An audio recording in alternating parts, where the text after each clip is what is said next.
Você já se perguntou, no fundo, se a sua vida espiritual realmente está avançando ou se você só está frequentando coisas de Deus sem ser transformado por dentro?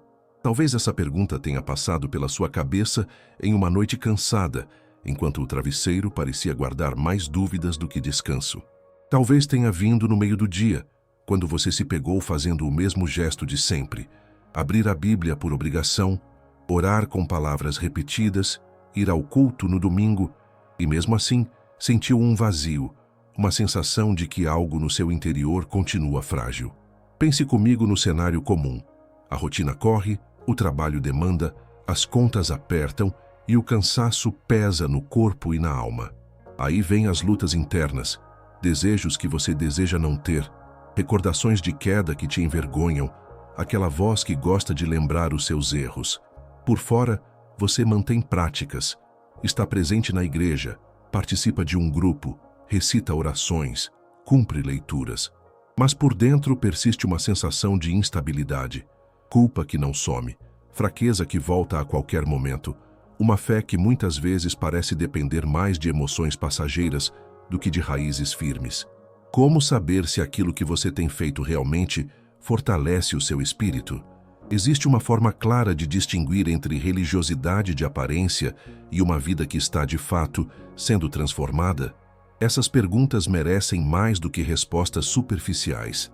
Não se trata de medir a fé por padrões alheios ou por comparações com supercrentes que parecem inalcançáveis. Esse modelo de comparação só pesa a sua alma e impede que você veja o progresso real que Deus, com ternura, já pode estar realizando. Quero tirar o peso dessa comparação agora. A jornada espiritual não é uma corrida para provar algo a outros. É um caminho de práticas simples e repetidas. Pequenos hábitos cotidianos que, com o tempo, germinam raízes profundas. Não é o grande gesto heróico que garante fruto, mas a fidelidade às pequenas coisas. Uma oração sincera no carro, um momento de silêncio antes de dormir, um obrigado dito com o coração.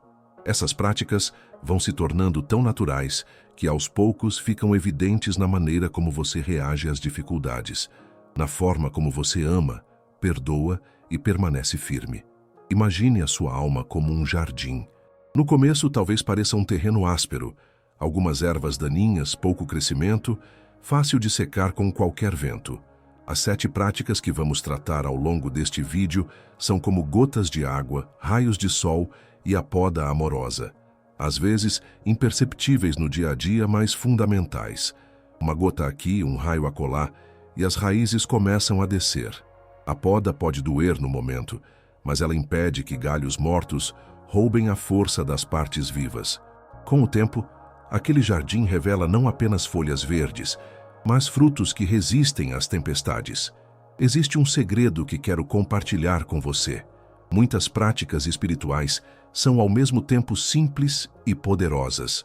Quando elas entram no seu cotidiano como hábitos sinceros, deixam rastros.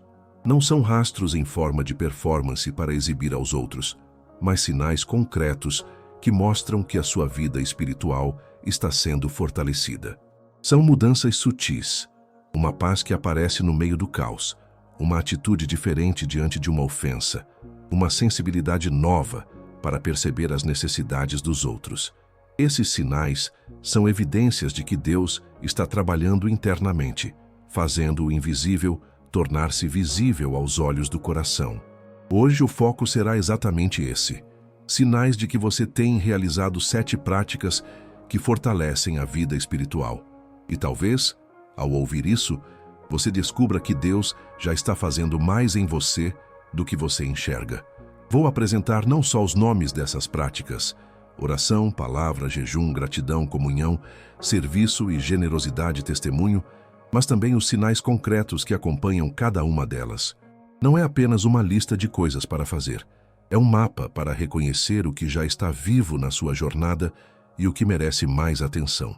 Antes de continuarmos, quero te convidar a um gesto simples e corajoso.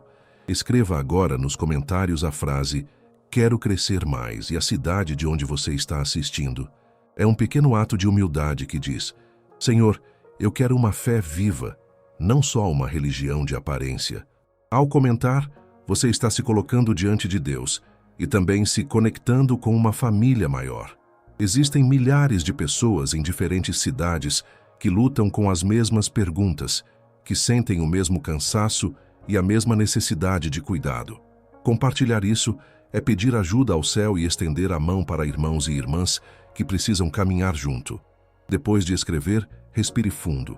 Permita-se perceber com ternura que alguns desses sinais de uma vida espiritual mais forte talvez já estejam aparecendo em você, às vezes de forma tão discreta que você não deu crédito. Fique comigo. Vamos olhar com honestidade e esperança para o que Deus tem feito e para o que Ele ainda quer fazer em nós. Crescer na fé não é um evento relâmpago, é um caminho. A Bíblia nos lembra disso de várias maneiras. Somos chamados a correr com perseverança a carreira que nos está proposta. Hebreus 12. A sermos transformados pela renovação da nossa mente. Romanos 12. E a permanecer na videira para dar fruto. João 15. Essas imagens não falam de um instante de iluminação, mas de um processo de formação. Discipulado é um verbo no contínuo. Somos moldados aos poucos, por meios reais que Deus usa para desenhar em nós o caráter de Cristo. Essas meios, o que muitas tradições chamam de disciplinas espirituais, não são uma lista de tarefas para aumentar nossa culpa. São canais de graça que Deus usa para nos tornar mais parecidos com Jesus. Desde os primeiros cristãos, até pastores e mestres de diferentes épocas, o que se percebe é uma convergência. Práticas como a oração, a leitura da palavra, jejum, comunhão, gratidão, serviço e generosidade não surgem como pesos, mas como instrumentos. Imagine-os como ferramentas numa caixa de carpinteiro. Cada ferramenta tem uma função específica para modelar a madeira da sua vida. São gotas regulares de água, não uma inundação que vem e vai. Quando usadas com fidelidade, essas práticas reordenam prioridades, limpam o coração de entulhos, orgulho, mediocridade espiritual, vícios de comparação e fortalecem a confiança na palavra que nos orienta. É preciso desfazer um equívoco comum, a visão de que espiritualidade é uma lista de obrigações que nos torna religiosos e rígidos. Não. Pense nas práticas espirituais como hábitos que te conduzem para Deus. Uma pessoa que aprende a orar com honestidade começa a tratar Deus como Pai, não como provedor automático de pedidos. Alguém que diariamente deixa a palavra entrar no coração passa a ser guiado por uma luz interna nas escolhas difíceis. Quem aprende a jejuar treina o corpo e a alma a não serem escravos do imediato. Comunhão com irmãos é aprender a caminhar em família, a carregar e ser carregado. Gratidão rearranja sua visão do mundo. Serviço traduz crença em movimento. Generosidade e testemunho tornam a fé contagiante. Cada um desses hábitos é um pequeno fio que, tecido dia após dia, faz uma túnica de caráter que nos aquece nas tempestades da vida. Essas práticas, quando vivas, deixam sinais. Não se trata de medir espiritualidade por emoção ou por quantidade de horas no templo. Sinais são rastros concretos, mudanças internas e externas que comprovam que algo está sendo formado dentro de você. Internamente, você pode notar mais paz, maior humildade, menos ansiedade diante das provas. Externamente surgem escolhas diferentes. Você decide voltar antes para casa para um momento de leitura bíblica, recusa uma conversa que fomentaria fofoca, faz-se presente onde alguém precisa. São indícios objetivos de que hábitos espirituais começaram a operar. Para ser claro, hoje vamos olhar para 7 práticas e, mais importante, para os sinais que elas deixam quando começam a efetivamente moldar sua vida. Não é um manual de regras, é um convite a reconhecer os rastros que Deus já pode estar produzindo em você. Talvez você já esteja regando discretamente seu jardim interior sem perceber. E esses sinais vão te ajudar a ver frutos que pareciam invisíveis. As 7 práticas que vamos acompanhar são estas, apresentadas aqui não como um checklist a ser temido, mas como um mapa amoroso para o seu crescimento. 1. Oração constante. Vida de conversação com Deus ao longo do dia. 2. Leitura e meditação na palavra. Permitir que as Escrituras iluminem as decisões e moldem o coração. 3. Jejum e autodisciplina. Aprender a dizer não ao que escraviza para dizer sim a Deus. 4. Gratidão e louvor. Uma postura que reconhece o cuidado divino mesmo nas pequenas coisas. 5. Comunhão com outros cristãos. Caminhar em corpo, partilhar cargas e alegria. 6. Serviço e amor ao próximo. Fé que se torna mãos e pés nas necessidades reais. 7. Generosidade e testemunho, evangelismo, repartir bens e a própria história de encontro com Cristo. Para cada uma dessas práticas existem sinais bem palpáveis. Alguns agem por dentro. Uma calma que supera a ansiedade, uma humildade que aceita a correção, uma fome genuína por Deus. Outros se revelam por fora. Hábitos novos, escolhas diferentes, reações transformadas diante de conflito. Em sua maioria, esses sinais surgem aos poucos, às vezes quase imperceptíveis, mas, quando olhados em conjunto, compõem um retrato convincente de crescimento espiritual. Se você está se perguntando como reconhecer esses sinais em si mesmo, essa é exatamente a proposta: sair da dúvida abstrata e olhar para evidências concretas. Não vamos apenas recitar práticas, vamos aprender a identificar as marcas deixadas por elas, como pegadas na areia que mostram por onde sua alma andou. E para começar essa jornada de reconhecimento, há uma prática que atua como fio condutor entre todas as outras: a oração. Vamos começar por ela, porque quem realmente aprende a conversar com Deus é puxado naturalmente a beber da palavra e a viver as demais práticas. O que queremos dizer quando falamos de oração constante não é um catálogo de palavras bonitas ou um manual de fórmulas espirituais, mas de um jeito de viver, a comunicação contínua com o Senhor, como quem mantém um fio invisível que liga o coração de cada dia a Deus. É como respirar, não apenas um suspiro de socorro quando o ar falta, nem só o sopro ritual da manhã, é a respiração que sustenta. A oração torna-se estilo de vida quando passa a permear decisões, pensamentos, reações e até o silêncio. Não é performance, nem espetáculo, é intimidade prática, sincera e simples. Um dos primeiros sinais de que essa prática está viva em você é que você se pega falando com Deus naturalmente ao longo do dia. Antes era talvez sempre dar um alô na hora do culto ou um pedido aflito diante das crises. Agora, no meio do trânsito, ouvindo uma notícia diante de uma decisão no trabalho, ou ao ver um filho se perder em um sorriso, você pronuncia um pai, como quem consulta o melhor conselheiro. Imagine que sua vida espiritual é um rádio. Antes, a sintonia só funcionava aos domingos. Hoje, o aparelho está ligado em segundo plano e você sintoniza sem esforço quando precisa.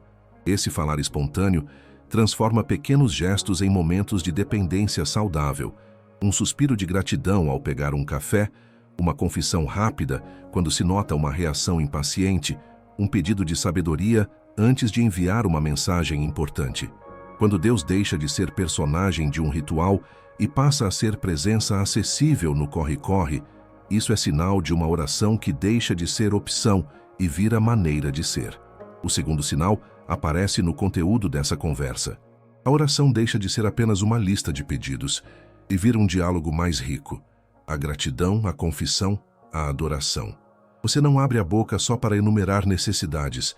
Você começa a contar o que Deus tem feito, a dizer obrigado por coisas simples, a reconhecer limites e pedir perdão, a louvar sem esperar algo em troca. Pense num jarro que antes só pedia água. Agora ele também recebe, guarda coisas boas e oferece perfume. Há momentos em que suas palavras a Deus não pedem solução, mas reconhecem caráter. Tu és bom, tu és fiel. Esse deslocamento mostra maturidade. A relação não é transacional, é de amor. Quando suas orações passam por esses territórios, confissão que corrige, gratidão que aquece, adoração que revoluciona o olhar, é sinal de que a vida espiritual se enraiza. Um terceiro sinal é a paz que fica em você depois de orar, mesmo que a circunstância não tenha mudado. Não estou dizendo que sempre haverá êxtase. Provas existem e dores permanecem, mas a oração se torna lugar de repouso emocional. Você pode orar aflito e, ao terminar, sentir que recebeu um cobertor para o coração. É como lançar uma âncora numa tempestade. O mar pode continuar revoltado, mas a âncora te mantém. Essa paz não é anestesia, é presença. Você percebe que, após conversar com Deus, os pensamentos ansiosos perdem força, as decisões ganham clareza, a irritação não consome tanto. Quando o coração encontra sossego, ao pôr palavras diante do Senhor, é sinal claro de que a prática da oração está funcionando como canal de cura e resistência. O quarto sinal é que você fica mais atento às respostas, não no sentido de buscar sinais espetaculares, mas de perceber pequenas confirmações. Uma ideia que nasce no momento certo, uma palavra amiga no momento exato, abertura de portas, uma coragem inesperada para fazer o que sabia ser certo. Quem ora de verdade aprende a ler a ação de Deus em pequenas coisas. Às vezes, a resposta é força renovada para um confronto inevitável. Às vezes, é o descanso que vem no intervalo certo. Outras vezes, é uma pessoa que surge como instrumento. Você começa a conectar acontecimentos com suas petições, a reconhecer a mão de Deus nas coincidências, nas sugestões que passam pela sua mente, nas portas que se fecham e nas que se abrem. Essa sensibilidade não é superstição, é fruto de intimidade. Quanto mais conversa, mais você conhece a voz e o modo de agir de Deus. Aplicar isso no dia a dia é mais simples do que parece. Se você nota que falar com Deus está mais espontâneo e mais frequente, celebre isso. É sinal de que uma prática fundacional está viva. Se ainda é algo penoso, comece pequeno. Estabeleça mini rotinas de conversa. 2 minutos ao acordar. 1. Senhor me guia antes de uma reunião. 1. Obrigado ao deitar. Não subestime micro-hábitos. Gotas que regam um jardim seco podem fazer brotar vida. Se suas palavras em oração estão se ampliando além da lista de pedidos, alimente esse movimento. Reserve momentos para louvor e confissão. Se sente paz depois de orar, guarde essa experiência como prova de que vale a pena investir tempo com Deus. E se começa a notar respostas, agradeça e peça discernimento para identificar o caminho. Lembre-se, a oração constante não é mérito humano, é graça que nos ensina a depender mais. Não confunda frequência com perfeição. Haverá dias de seca, retrocesso e silêncio. O que importa é a fidelidade de voltar, mesmo quando a prática parece vazia. Cada palavra, cada suspiro, cada pequeno Senhor vem vai se acumulando, construindo raízes que resistem ao vento. Se você percebe algum desses sinais na sua vida, a conversa natural, o conteúdo mais profundo, a paz que fica, a sensibilidade às respostas, alegre-se. Deus está te moldando por meio da oração. E quem ora de verdade, cedo ou tarde, é empurrado para a segunda prática, se aproximar da palavra. Quando falamos de palavra e jejum, estamos entrando no território onde a fome do coração encontra a disciplina do corpo, e é aí que a fé deixa de ser apenas teoria e se torna sangue nas veias da sua vida. A leitura e meditação na Escritura não é uma tarefa para riscar da lista. É permitir que a palavra seja luz para os seus passos, espelho para suas motivações e alimento para sua alma. E o jejum é a escola da renúncia. Abrir mão de algo legítimo para criar espaço e ouvidos para Deus, treinando o domínio próprio e a sensibilidade ao Espírito. Veja como esses 2 hábitos deixam sinais claros quando estão de fato habitando sua rotina. Primeiro, a palavra. Não é apenas cumprir um capítulo por dia como um compromisso mecânico. O sinal mais óbvio de que a palavra está entrando na sua vida é uma vontade genuína de abri-la, não motivada pela culpa, mas por fome. Você percebe isso quando sente saudade de um texto depois de pular 2 dias, quando no meio de uma manhã difícil pensa, vou ler um versículo antes de continuar. Esse desejo é como quando, depois de um tempo sem conversar com um amigo querido, a saudade te puxa a ligar. Há uma atração natural. Outro sinal é que trechos bíblicos começam a grudar em você. Versículos aparecem na memória nos momentos mais impróprios, na reunião tensa, na briga com um parente, diante de uma tentação. A palavra volta à mente como uma lâmpada que acende num corredor escuro, não para dar espetáculo, mas para orientar a próxima escolha. Você pode estar dirigindo e lembrar daquele conselho de Jesus. Pode estar diante de uma decisão e recordar uma passagem que traz paz e direção. Esses textos deixam pegadas no seu pensamento e modelam suas respostas. O terceiro sinal é prático. A palavra começa a produzir mudanças concretas nas suas atitudes. Não é só conhecer a teoria do perdão. Você pede perdão. Não é somente admirar a justiça de Deus. Você toma cuidado para não ferir o outro. Leitura e meditação passam a ajustar prioridades, palavras e comportamentos. É como plantar uma semente e, ao perceber as primeiras folhas, começar a podar e proteger o broto. Você age diferente porque foi tocado por aquilo que leu. Há uma consequência emocional e espiritual disso. A palavra consola e corrige com ternura. Em momentos de dúvida, você encontra consolo nas promessas. Em momentos de orgulho, encontra correção nos textos que expõem o seu coração. E não é raro que, ao meditar, surjam insights inesperados. Uma interpretação que aponta para uma área específica da sua vida que precisa mudar. Esse movimento revela que a Escritura deixou de ser um objeto de estudo e se tornou interlocutora. Agora, o jejum. Se a palavra é alimento, o jejum é o jejum de alimento para o ego. Jejuar não é uma exibição de espiritualidade. É uma disciplina que ensina a dizer não para o próprio eu. Um sinal claro de crescimento nesse campo é que você já consegue abrir mão de coisas pequenas por amor a Deus. Desligar a tela mais cedo para orar, deixar de comer algo que te dá prazer momentâneo ou recusar um horário extra por consciência do descanso e adoração. Essas pequenas renúncias mostram que o domínio próprio está sendo treinado. E domínio próprio é fruto do espírito que se manifesta em escolhas cotidianas. Durante tempos de jejum, muitos relatam mais clareza de pensamento e um coração quebrantado. A ausência de uma distração, seja comida, redes sociais ou entretenimento, cria um vazio que Deus costuma preencher. Você percebe pensamentos que antes estavam abafados, sensibilidade ao pecado, compaixão pelos outros e uma intuição mais aguçada para decisões espirituais. Não é mágica, é o silêncio que permite ouvir. Se, após um período de renúncia, você volta mais sereno, com decisões mais claras e com sentimentos de arrependimento e gratidão sendo despertados, é sinal de que o jejum teve efeito. Outro sinal prático do poder do jejum é a mudança no modo como você lida com tentações. Onde antes cedia facilmente a impulsos, gastar além, falar demais, consumir conteúdo que corrói, você começa a responder com um não saudável. A disciplina se manifesta em hábitos, horários respeitados, limites com telas, escolhas alimentares conscientes. Pense no jejum como um treinamento para o músculo da vontade. Quanto mais você o exercita em coisas pequenas, mais resistência tem nas grandes batalhas espirituais. Combine os dois. Quando a palavra ganha espaço na sua rotina e o jejum ensina seu corpo e desejos a obedecer, você começa a experimentar frutos palpáveis. Decisões alinhadas com valores bíblicos passam a ser mais naturais.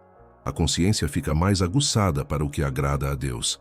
A oração se torna mais profunda porque a palavra orienta o diálogo e o fruto do autocontrole se reflete em relacionamentos mais saudáveis. Exemplos práticos ajudam a ver isso acontecer. Alguém que antes lia a Bíblia só no domingo, agora carrega um versículo no coração durante todo o dia. Um jovem que estava escravizado às redes sociais escolhe um dia da semana para ficar offline e usa esse tempo para orar e estudar um texto.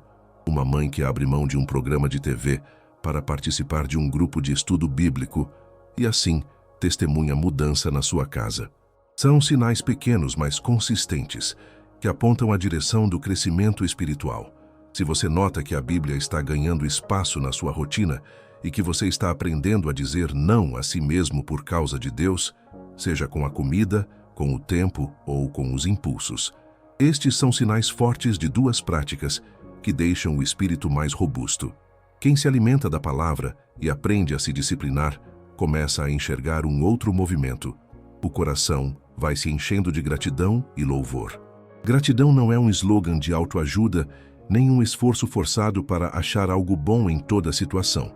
Gratidão É uma postura do coração que reconhece, com clareza e honestidade, o cuidado de Deus em meio à vida real, nas bênçãos óbvias e nas provações que nos moldam. Louvor, por sua vez, é a língua dessa gratidão, apontando para quem Deus é, seu caráter, sua fidelidade, sua bondade. Quando essas duas práticas começam a enraizar na sua rotina, elas mudam não só o que você pensa, mas como você respira diante do dia a dia. Eis alguns sinais claros de que a gratidão e o louvor estão transformando a sua perspectiva. Sinal 1. Você fala mais obrigado do que por quê. Antes, a reação automática era questionar, reclamar, investigar injustiças. Por que isso aconteceu comigo? Por que sempre assim? Agora, nos pequenos e grandes acontecimentos, sua primeira palavra tende a ser gratidão. No trânsito, em vez de amaldiçoar o engarrafamento, você agradece pelo tempo a mais para orar ou ouvir um cântico. No trabalho, em vez de se fixar na tarefa que falta, você reconhece a oportunidade de aprendizado, a colega que colaborou, a mesa que sustenta sua família. Quando um amigo liga com uma notícia boa, sua reação é graças a Deus em vez de comparar. Esse obrigado frequente é sinal de que sua visão está sendo redesenhada. Você está treinando os olhos para ver provisões e cuidado, não apenas carências. Sinal 2. Em vez de só reclamar da rotina, você encontra motivos para louvar no meio dela. Gratidão e louvor não necessariamente desaparecem com o cansaço. Ao contrário, tornam-se a lente que permite ver graça dentro do ordinário. Talvez a casa esteja bagunçada, as contas apertadas, o dia exaustivo. E ainda assim você consegue cantar um hino na cabeça, agradecer por alguém que te ajudou, ou louvar a Deus pela saúde que permanece. Há uma diferença entre fingir alegria e reconhecer, apesar da luta, que há um Deus presente. Um exemplo prático: uma mãe cansada no fim da noite que, ao dar boa noite ao filho, agradece a Deus por aquele pequeno sorriso. Esse louvor nas coisas pequenas é um sinal de maturidade espiritual. É fruto de uma alma que aprendeu a contar bênçãos em meio às faltas. Sinal 3. O clima interno muda. Menos amargura, menos comparação, menos inveja, mais contentamento e serenidade. Gratidão produz economia emocional. Quando você aprende a reconhecer o que recebeu, tem menos espaço para desejar o que não tem de forma corrosiva. A comparação perde força porque sua métrica deixa de ser o que fulano tem e passa a ser o que Deus tem feito comigo. Isso não significa tranquilidade automática. Dores e frustrações continuam, mas a amargura não enraiza tão facilmente. Você percebe pequenas mudanças. Ríspidas palavras ficam menos frequentes, a ansiedade diminui, e há uma serenidade que se parece com descanso no meio da tempestade.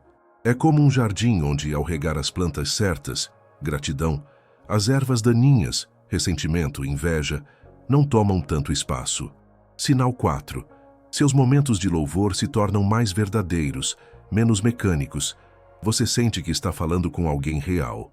No culto, no carro, em casa, o louvor ganha autenticidade. Em vez de repetir letras como uma rotina, você sente o peso e a presença das palavras. Uma pessoa pode notar que, ao cantar, as lágrimas vêm, não por tristeza, mas por reconhecimento. Outro sinal é que seus hinos e orações deixam de ser apenas frases prontas e se transformam em conversas específicas com Deus. Senhor, obrigado por me proteger nesse exame. Deus, obrigada por aquele amigo que me socorreu hoje. Esse tipo de louvor revela que não estamos adorando ideias sobre Deus, mas reagindo ao Deus real que tem se movido na nossa história. Como isso acontece na prática? Pequenas práticas alimentam essa transformação. Alguma pessoa anota 3 coisas pelo que foi grata ao final do dia. Outro gesto simples é, ao receber uma mensagem de ajuda, responder com gratidão e não apenas com pedidos. Em momentos de dor, em vez de negar a dor, torna-se possível dizer: Senhor, dói, mas eu confio que Tu és bom e estás comigo. Essa honestidade, unida ao reconhecimento da bondade de Deus, mesmo no sofrimento, é a gratidão mais madura, aquela que não nega a realidade, mas a coloca nas mãos de um Pai fiel. Por que isso é tão poderoso para a vida espiritual? Porque a gratidão real reorienta o coração para a fonte. Não somos autorreferenciais, dependentes das circunstâncias para determinar nosso valor e contentamento. Somos criaturas que reconhecem o cuidado do Criador. O louvor, então, é o ato que sela essa orientação. Ao exaltar quem Deus é, nossa fé ganha fundamento. Como uma casa ancorada numa rocha, a vida interior sustentada por gratidão e louvor resiste quando os ventos vêm. Se você está percebendo esses sinais, a inclinação a dizer obrigado, o louvor no comum, a diminuição da amargura, a autenticidade nas canções, celebre. Isso não é orgulho, é reconhecimento de uma primeira raiz que está se aprofundando. E se você ainda não nota esses sinais, não se condene. Comece com passos pequenos. Agradeça por uma coisa hoje, cante uma vez com intenção, reconheça um cuidado de Deus na sua semana. Como gotas que molham um solo seco, esses atos fáceis, repetidos, vão gerando uma mudança interior, transição. E quando a gratidão começa a brotar de dentro, ela naturalmente nos empurra para fora, para partilhar, caminhar junto e servir ao lado de outros. É essa inclinação para fora que nos leva à próxima prática essencial, a comunhão com outros cristãos, porque um coração grato nunca deseja ficar solitário. Uma vida espiritual fortalecida nunca foi desenhada para ser um caminho solitário. Desde as primeiras páginas das Escrituras, Deus nos mostra que pertencemos a um corpo. Não somos ilhas espirituais, mas ramos que prosperam conectados a outros ramos. Comunhão, portanto, não é um programa opcional. É o oxigênio que mantém a fé viva e a verdadeira medida de que você não quer caminhar sozinho. Quando a comunhão começa a dar frutos na sua vida, ela deixa sinais claros, marcas que você pode reconhecer no dia a dia. Vamos olhar para esses sinais com cuidado, com amor e com exemplos práticos que ajudem você a ver onde já há movimento do Espírito. O primeiro sinal é que você passa a valorizar estar com o povo de Deus. Antes, cultos, grupos e reuniões podiam parecer apenas mais um compromisso ou algo reservado para os domingos. Mas quando a comunhão começa a moldar você, esses encontros deixam de ser peso e viram prioridade marcada na agenda. Pense naquela pessoa que encontra uma desculpa a menos toda vez que surge uma reunião de oração ou estudo bíblico. Mesmo cansada, ela sente que ali recebe força. Isso não quer dizer que tudo será sempre festivo. Haverá dias de sono acumulado, dores e compromissos inevitáveis. Mas a diferença é o coração. Você se programa, ajusta horários, pede permissão no trabalho quando necessário e sente que estar junto vale o investimento. É como alguém que descobre que, se não regar o vaso na estante, a planta murcha, e então escolhe regá-la porque vê o benefício. O segundo sinal é que você busca pessoas que elevam a sua fé, não apenas companhia que alimenta as suas fraquezas. Comunhão saudável seleciona a qualidade. Você procura irmãos e irmãs que te puxem para cima, pessoas que oram, que confrontam com amor, que encorajam a santidade. Isso pode significar encontrar um mentor para aconselhamento espiritual, entrar num pequeno grupo que lê a palavra com seriedade, ou simplesmente cultivar amizades cristãs profundas. Observe quando você começa a preferir conversas que tragam edificação àquelas que só confirmam suas reclamações. Um exemplo prático: em vez de se reunir com um grupo apenas para desabafar sobre o emprego, você escolhe um almoço com alguém que te desafie a orar e a ver uma perspectiva bíblica sobre a situação. Não é frieza, é sabedoria, porque sua comunhão agora produz maturidade. O terceiro sinal é que você sente falta quando se afasta da comunhão. Há uma nostalgia espiritual, uma consciência de vulnerabilidade quando isolado. Antes, ficar sem ir à igreja por um mês podia passar despercebido. Agora, você percebe um peso no coração, uma tendência maior a tropeçar nas mesmas tentações, ou a sensação de secura espiritual quando não há um ao outro cuidando de você. Imagine um corredor de longa distância. Treinar sozinho é possível, mas aquele quilômetro com um parceiro que te incentiva muda o ritmo, dá ânimo. Quando a comunhão é real, a ausência fica evidente, e essa falta é um indicador importante de que você aprendeu a depender do corpo de Cristo como instrumento de graça. O quarto sinal é que você também se torna apoio para outros. Comunhão madura não é só receber, é dar. Você começa a orar intencionalmente por pessoas, a enviar mensagens de encorajamento, a levar uma refeição para quem precisa, a visitar um irmão enfermo, a oferecer-se para cuidar de crianças, para que alguém possa ir à reunião de oração. Pequenas coisas se tornam grandes avanços. Uma mensagem pela manhã dizendo, estou orando por você. Um versículo enviado no momento certo. Um telefonema perguntando, como você está de verdade? São gestos que mostram que sua fé não está enclausurada. Ela transborda em cuidado prático. Lembre-se, o apóstolo Paulo falou de carregar os fardos uns dos outros. Ser suporte é tanto um sinal quanto um discipulado. Para ilustrar, pense em 3 cenas reais. A jovem mãe que, após semanas exausta, aceita a oferta de uma irmã para cuidar do bebê e vai à reunião do grupo, ela volta revigorada e com renovada perspectiva espiritual. O profissional que, cansado de debates vazios, começa a se reunir com um mentor sabático, uma vez por mês, e logo percebe mudanças nas escolhas éticas do trabalho. O aposentado que antes parecia isolado, agora organiza um pequeno grupo de leitura da palavra na sala de estar e se surpreende com o quanto sua fé cresce ao discipular outros. Em cada caso, a comunhão transformou-se em rotina de vida e os sinais foram claros: priorização, busca por edificação, saudade e serviço. Práticas simples sustentam essa comunhão. Chegar com antecedência ao culto para cumprimentar alguém pode parecer pequeno, mas é um hábito que constrói pertencimento. Aceitar um convite para um café com alguém que precisa de companhia pode ser uma oração respondida. Oferecer-se para visitar um doente faz você exercitar empatia e presença. Abrir-se em vulnerabilidade, partilhar uma luta com um irmão de confiança, é um ato de coragem que fortalece a comunidade e você mesmo. Esses gestos cultivam raízes profundas. Como em um jardim, a terra ao redor das plantas fica mais fértil quando várias mãos trabalham juntas. Se hoje você percebe que está fugindo menos e se engajando mais, que tem quem caminhe com você e que, ao mesmo tempo, você tem sido suporte para alguém, então há um sinal evidente de que a prática da comunhão vive em você. Não se contente com uma comunhão superficial. Busque intimidade, responsabilidade mútua e a coragem de se expor ao amor corretivo do corpo. E se você ainda sente medo de se abrir, comece com passos pequenos, uma mensagem, um convite, um momento de oração conjunta, e permita que o Espírito te conduza.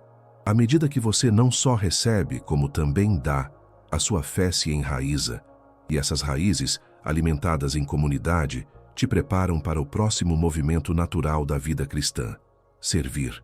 Quando a vida espiritual deixa de ser apenas um encontro íntimo entre você e Deus e começa a transbordar para fora, 2 coisas aparecem quase sempre de mãos dadas: o serviço concreto ao próximo e a generosidade que compartilha tanto recursos quanto a própria história de fé. Pense nisso como um rio que, ao encher-se pela chuva da graça, não guarda a água na margem. Ele corre, molha a terra, alimenta plantações e dá vida onde toca. Essas 2 práticas são o curso natural de uma fé que foi fortalecida por dentro. Servir é colocar dons, tempo e coração em movimento por amor aos outros, não para receber elogio, nem para cumprir uma etiqueta religiosa, mas porque algo dentro de você ficou sensível ao sofrimento e à necessidade. Um sinal muito claro dessa prática viva é a alegria serena em ajudar, mesmo quando ninguém vê. Lembra daquela pessoa que veste a capa do anonimato, limpa a sala depois do culto, leva sopa para um irmão enfermo, passa no hospital na hora do almoço para segurar a mão de alguém que chorou? Para quem ainda funciona por aparência, esse tipo de atitude é peso. Para quem serve por amor, é alívio e festa no coração. Você não faz as coisas esperando anúncio no microfone. Você sorri ao pensar nas pequenas misericórdias que ninguém aplaude. Isso mostra que a motivação mudou. Não mais eu, mas o outro. Não mais visão de tamanho humano, mas obediência ao mandamento do amor. Outro sinal de que a prática do serviço está enraizada é que sua espiritualidade se torna prática. Menos discurso, mais atitude. Talvez você perceba que, em vez de apenas consolar com palavras bonitas, você age.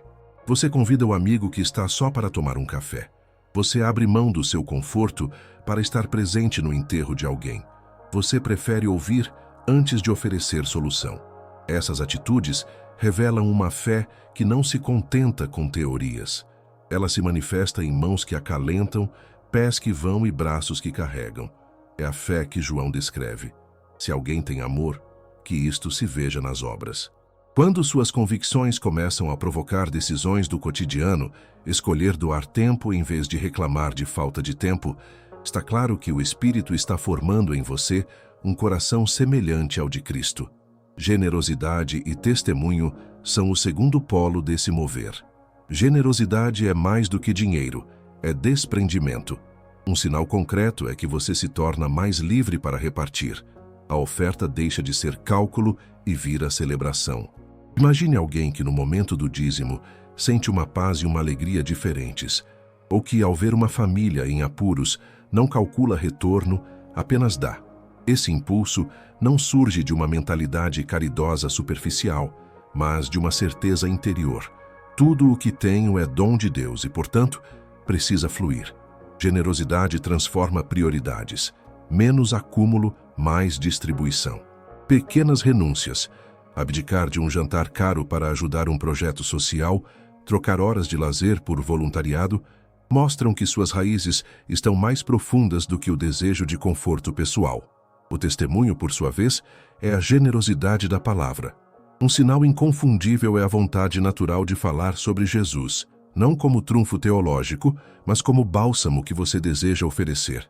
Talvez você comece a orar com colegas no trabalho, a enviar uma mensagem com um versículo num momento oportuno, ou a contar como Deus te susteve numa noite escura.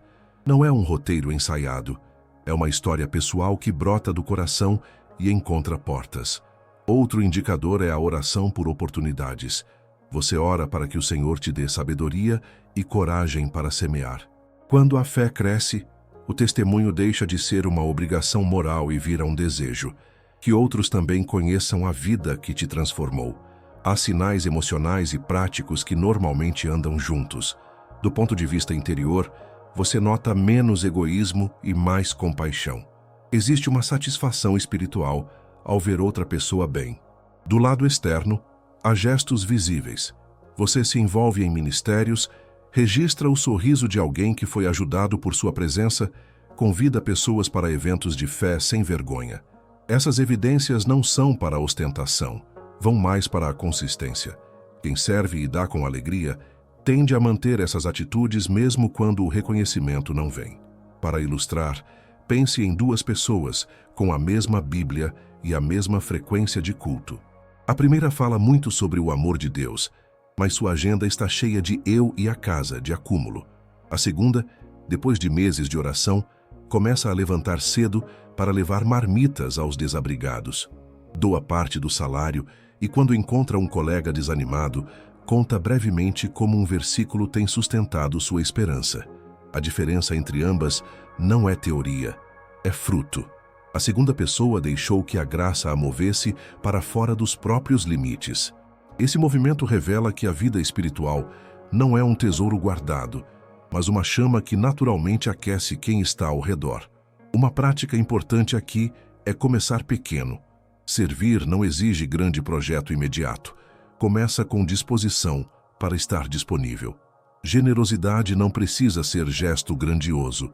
Pode ser abrir espaço na agenda, dividir um lanche, enviar uma palavra de encorajamento. Testemunhar pode ser um "posso orar por você?", dito com sinceridade. A fidelidade nesses pequenos atos é como regar todo dia uma muda. Não se nota sempre até que de repente há fruto. Se você já percebe que se alegra em ajudar sem holofotes, que suas prioridades mudaram e que surge em você um desejo natural de repartir o que tem e o que viveu com Jesus, esses são sinais claros de que as práticas espirituais não ficaram só no papel. Uma fé que foi reforçada por oração, palavra, jejum, gratidão e comunhão, inevitavelmente vai transbordar em serviço e generosidade. Uma vez que o amor entrou em movimento, ele raramente volta a ser apenas sentimento. é amor em ação. E isso muda não só a sua vida, mas a paisagem ao seu redor. Agora, se essa descrição acendeu algo em você, reconhecimento, alegria ou mesmo um pedido de crescimento, respire fundo. Existe um próximo passo. E esse passo começa com a decisão de servir uma vez a mais, doar uma vez a mais e, se for preciso, contar uma vez a mais o que Jesus tem feito por você. Em breve vamos olhar para a conclusão e fazer um compromisso prático com esse amor que anda. Se você chegou até aqui, quero primeiro te reconhecer com carinho. O simples fato de ter permanecido até o final revela que, no fundo, você não quer uma fé morna ou uma religiosidade de aparências. Você quer algo que te sustente quando as tempestades vêm, algo que permaneça quando as emoções passam. E isso já é sinal de coragem espiritual, a coragem de querer ser formado e não apenas informado. Vamos recapitular devagar, como quem passa os dedos por cima de um mapa para ver onde pisamos e para onde vamos. Lembra-se das 7 práticas que vimos? Elas não são uma lista de mais uma obrigação, mas 7 rotas pelas quais Deus costuma enviar vida ao coração cansado. Cada uma delas deixa sinais, rastros discretos mas visíveis, e reconhecer esses sinais é reconhecer o trabalho do Espírito em você. Primeiro, oração constante. O sinal é simples e poderoso. Você conversa com Deus com naturalidade. Talvez você não faça longos discursos teológicos, mas se pega murmurando um obrigado no meio do trânsito, pedindo sabedoria antes de uma ligação difícil ou entregando um medo enquanto lava a louça. A paz que vem depois dessas conversas, mesmo que a situação não mude de imediato, é uma marca de que algo interior foi tocado. Pense naquela manhã em que você saiu de casa ansioso e, ao suspirar um pedido curto a Deus, sentiu uma calma que não vinha de explicação humana. Esse é um sinal. Segundo, a palavra viva. Não é cumprir uma meta de leitura, é sentir falta da Bíblia quando você não a tem. É ler um versículo que parece perseguir você durante o dia, que volta nos momentos de decisão, que ilumina uma conversa difícil. Se você começou a deixar que os textos moldem suas escolhas, pedindo desculpas, perdoando uma ofensa, recuando de uma mentira conveniente, então a palavra já está fazendo brotar raízes onde antes havia apenas folhas superficiais. Terceiro, jejum e autodisciplina. Talvez você tenha começado com pequenas renúncias, menos tempo em redes sociais, mais horas de sono, dizendo não a um prazer imediato para investir no que importa. A capacidade de negar a si mesmo em coisas pequenas e perceber que isso te deixa mais sensível ao espírito e mais livre diante de tentações é um sinal de que a disciplina espiritual está funcionando. Imagine o corpo como uma corda tensa. Cada pequena renúncia fortalece a corda, até que no momento certo ela suporte o peso que antes rompia tudo. Quarto, gratidão e louvor. A mudança aqui às vezes é sutil. Você percebe que reclama menos e agradece mais, que consegue enxergar a mão de Deus em pequenos detalhes, no pão simples da mesa, na conversa curta com um amigo, na noite em que alguém te ligou quando você estava só. O louvor deixa de ser um ato mecânico e volta a ter faces, sorriso, lágrimas de reconhecimento, cânticos que nascem sem esforço. Quando a língua do seu coração começa a dizer obrigado com mais frequência do que por quê, você está experimentando uma virada. Quinto, comunhão. Crescer não é caminhar sozinho. Se você valoriza mais os encontros com o povo de Deus, se busca conselhos de irmãos maduros, se sente falta quando se afasta da comunidade e, ao mesmo tempo, se dispõe a ser presença para os outros, então a comunhão já está modelando sua vida. Pense naquela semana em que uma visita, uma oração compartilhada ou um abraço fraterno seguraram você. Isso não é coincidência. É o corpo de Cristo cuidando de uma das suas partes. Sexto, serviço. A fé que não se move é uma fé doente. A fé que cresce naturalmente quer mãos e pés. Se você sente uma alegria verdadeira ao ajudar, mesmo sem aplausos, se seus atos de amor deixam de ser excepcionais e passam a ser rotina, ajudar um vizinho, participar de um projeto da igreja, levar comida a quem precisa, então a fé está transbordando em ações. O serviço é a prova prática de que a semente está germinando. 7º, generosidade e testemunho. Quando a fé é real, ela não se prende.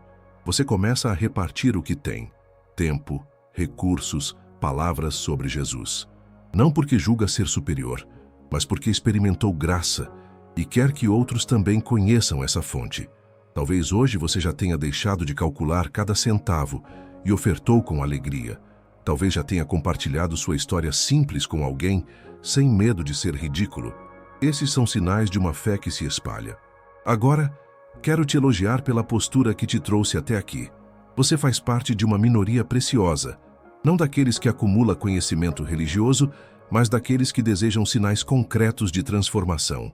Saber isso é como receber um farol numa noite de neblina. Não minimize o que já começou em você.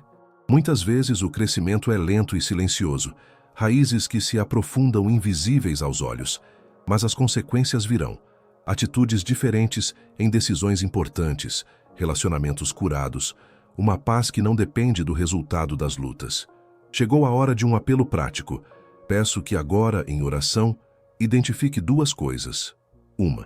Escolha ao menos uma das 7 práticas na qual você já percebe sinais de vida. Talvez seja a oração que se tornou mais natural. Talvez a leitura que agora te toca. Talvez a alegria de servir. Dê graças a Deus por esse sinal. Agradeça pelo início, pela fidelidade do Espírito, mesmo quando sua fé parece pequena. 2. Escolha uma prática onde você sabe que precisa crescer. Seja honesto consigo mesmo. Talvez seja o jejum que falta, ou a comunhão que você tem evitado por vergonha, ou a generosidade que seu bolso ainda segura. Peça ajuda a Deus por essa área específica, não com frases vazias, mas com um pedido de capacitação, de disciplina e de graça. Se essa palavra tocou seu coração, faça um gesto de compromisso público. Escreva nos comentários a declaração: eu viverei essas 7 práticas. Não é um juramento para ser usado contra você mesmo, mas um passo de fé. Declarar é abrir mão do anonimato da apatia e dizer, ainda que timidamente: Senhor, conta comigo, quero ser formado. Essas palavras também fortalecem outros. Quando uma pessoa se compromete, ela instiga outras a não desistirem. Antes de seguir, alguns convites práticos. Se você ainda não é inscrito neste canal, inscreva-se agora. Curtir esse conteúdo e compartilhar com alguém que precisa ouvir isso é uma forma concreta de serviço. Talvez você esteja plantando uma semente que alguém desacreditado precisa para recomeçar. Cada comentário aqui vira oração. Cada compartilhamento vira esperança para quem não sabe por onde recomeçar. Agora proponho um pequeno exercício que você pode fazer ainda hoje, em silêncio diante de Deus. Separe 3 minutos, se puder, 5, e responda a estas perguntas com sinceridade. 1. Senhor, em qual dessas práticas eu já noto sinais de vida? 2. Em qual delas eu preciso da tua ajuda agora? 3. Que primeiro passo prático posso dar esta semana para avançar nessa área? Respire devagar. Permita que a voz de Deus venha mais alta que a sua autocrítica. Anote o que o Espírito trouxer. Se quiser, compartilhe nos comentários apenas a primeira resposta. Sinal em. E vou começar com Isso cria responsabilidade e comunidade. Agora, uma bênção. Quero orar sobre sua vida com imagens que falam ao coração. Que o Senhor fortaleça raízes invisíveis no seu interior, raízes que suportem ventos e tempestades, que Ele reacenda a alegria da oração, para que falar com Deus volte a ser tão natural quanto respirar. Que a palavra se torne lâmpada para seus passos e luz para suas escolhas. Que o Espírito sopre sobre áreas secas do seu coração, trazendo sensibilidade, arrependimento e alegria de viver em santidade. Que as suas mãos aprendam a servir com prazer, mesmo quando ninguém estiver olhando. Que a sua generosidade brote em gestos que surpreendam para o bem. E que no fim, tudo isso não seja fruto do seu esforço, mas da graça que te alcança e te transforma.